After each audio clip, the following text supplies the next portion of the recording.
Now, speaking candidly during the KCPE exam results release, Education Cabinet Secretary Professor Jacob Kaimenyi said his ministry was more than convinced the abolition of ranking would streamline the examination process. Wafula has his details.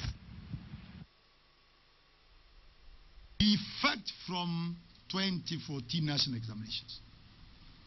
The ministry has discontinued ranking at national, county and sub-county levels.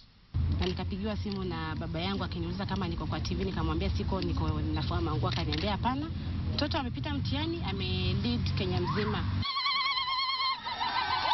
And just like that, things were a bit different this year. No cameras focusing on the best student in the country from perhaps the best performing school.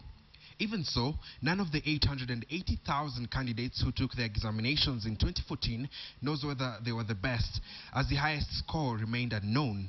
This, the Ministry of Education says, is the best way forward. The teacher-pupil ratio is not the same in all our schools. There are schools where there's a teacher-pupil ratio of 20:1.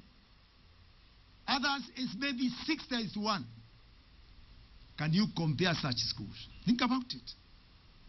How about instruction materials? Some schools are well endowed than others, for sure.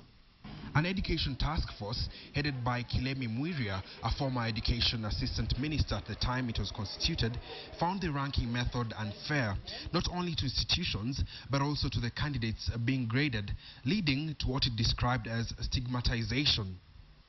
Weak pupils are forced to repeat classes. You need only to go to national music festivals. Karuga, unajua maneno.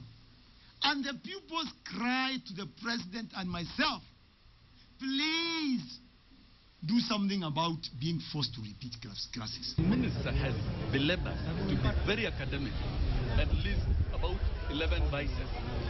If we decide to demonize ranking, we can even list 100 of them. But whom did the minister consult? But even further, research by the Ministry of Education indicated that a section of both parents and school administrations would go to the extreme to ensure they were at the center stage of the top performing schools in the country. In the wake of great demand for praises in primary schools, some schools deliberately maintain small numbers.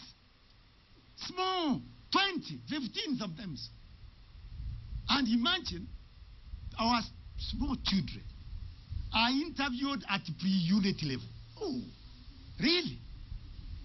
The ranking situation in Kenya has been abused because brokers infiltrated NEC. They even infiltrated the process of ranking of schools based on marks, which were fictitious. So in my view, I think it is good. And the practice also encouraged unscrupulous people to infiltrate the whole process.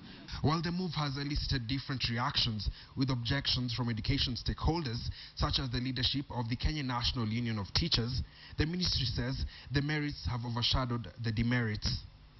Wafula, KTN.